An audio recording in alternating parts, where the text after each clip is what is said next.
Wow! Grabe! Yung last video po natin mga ka-IT about Tenda W18E, nakakuha na agad ng 100 likes and less than 24 hours. At dahil po dyan mga ka-IT, as promised, bilang pasasalamat ko po sa inyo, eto na po ang Tenda W18E 3 ISP Combinations. Gagana ba? Talaga? Oh, sa mga pro naman po dyan, alam ko naman po na load balancing router po ang Tenda W18E. Hindi po ito na disenyo for one aggregation or one banding or channel banding. Pero alam ko naman na alam po ninyo that this is possible but not recommended sa enterprise level unless you have a good hardware and software to support it. Take note po that this is for home only. Pero pwede naman sa mga small business. At ang gagamitin po natin ngayon ay tatlong PLDT ISP na merong tig 100 Mbps na bandwidth. All modem routers po ay naka-bridge mode. Ano po ba ang una nating gawin? Connect your device sa ating Tenda W18E. Kung PC po ang gamit ninyo, using Ethernet cable, or kung phone naman po ang gamit ninyo ay connect po tayo sa Wi-Fi ng ating Tenda W18E. Now, open a web browser. Sa web address bar, input Tenda's default IP address, which is 192.168.0.1. Input your password and tap or click login. Navigate to network, internet settings, number of WAN ports. The default is isang WAN lang po yan. So papalitan po natin ng 3 WANs. Wait for a few seconds until na matapos po ang proseso. After the restart, heto na. Now, itry na natin i-connect ang tatlong ISPs.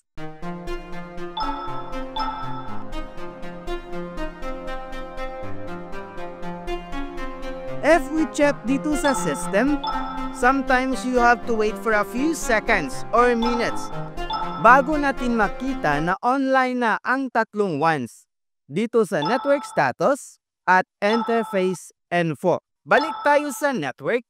I recommend to change all primary and secondary DNS ng 11, 2, and 13.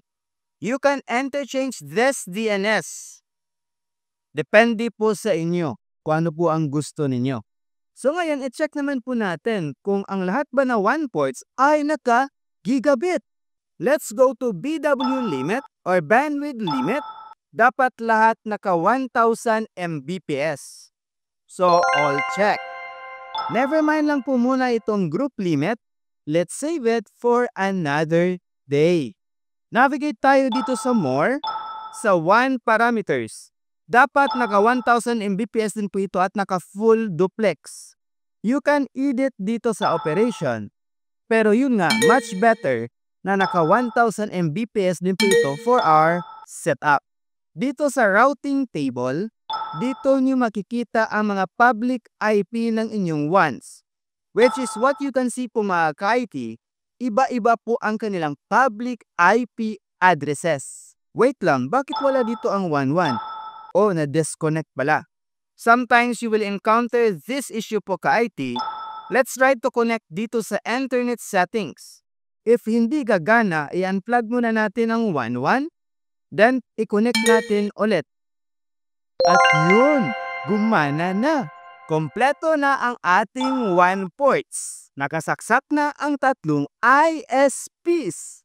Ngayon, this is the climax. Navigate tayo sa multi-WAN policy. Meron tayong makikitang options.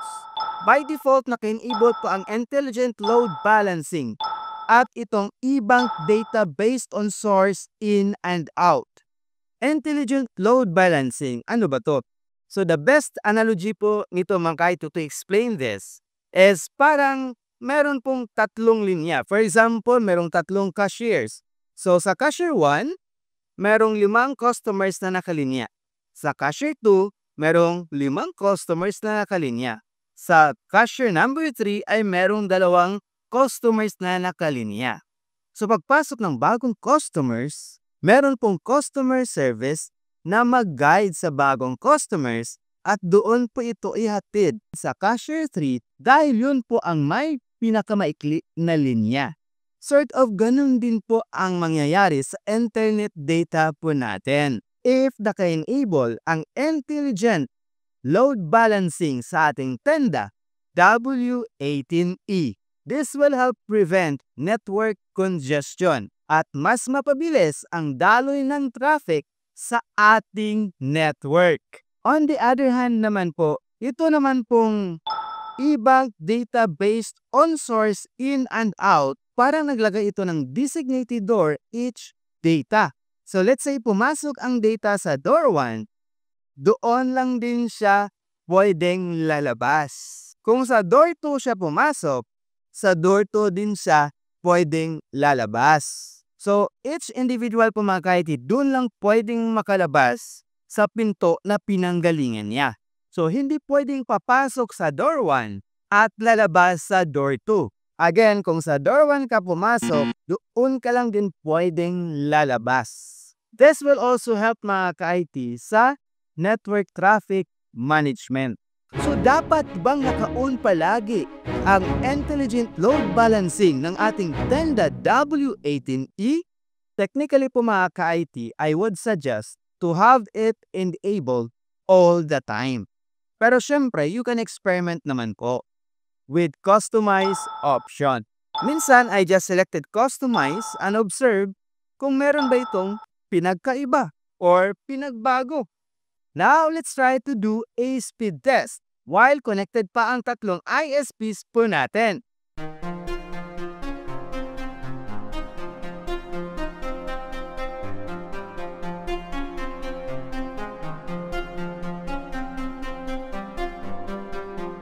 And we have that 271 and 271 results. Now, tatanggalin naman po natin ang isang 1. Speed test natin ulit. We have this 177 at 181 Mbps. Tatanggalin naman natin ang isang 1 to make it 1, 1. And yan, 93 Mbps lang. Ngayon naman, ibalik naman po natin ang isang 1 connection.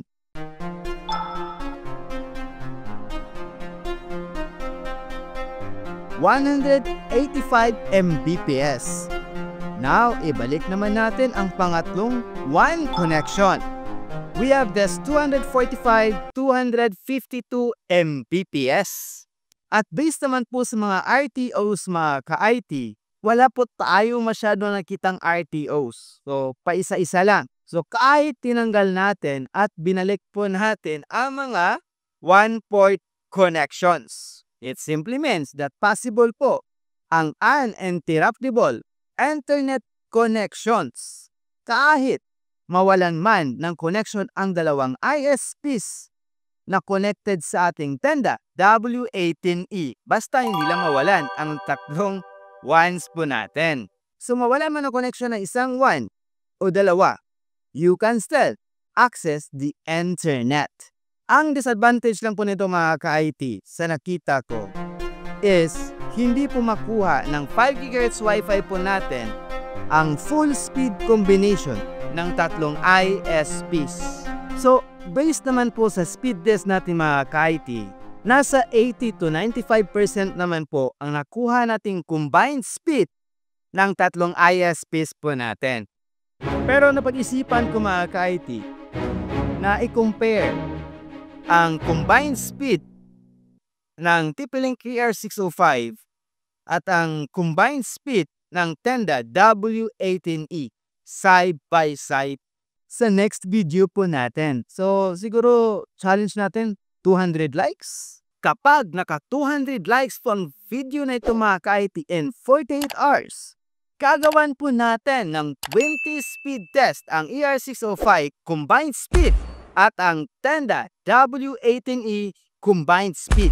Tingnan natin kung alin sa kanila ang may mas mabilis or mataas at consistent na combined speed. Speaking of mabilis mga ka-IT, bakit mas mabilis ang 100 meters na Ethernet cable kaysa 1 meter na Ethernet cable? Gusto mong malaman? Watch this!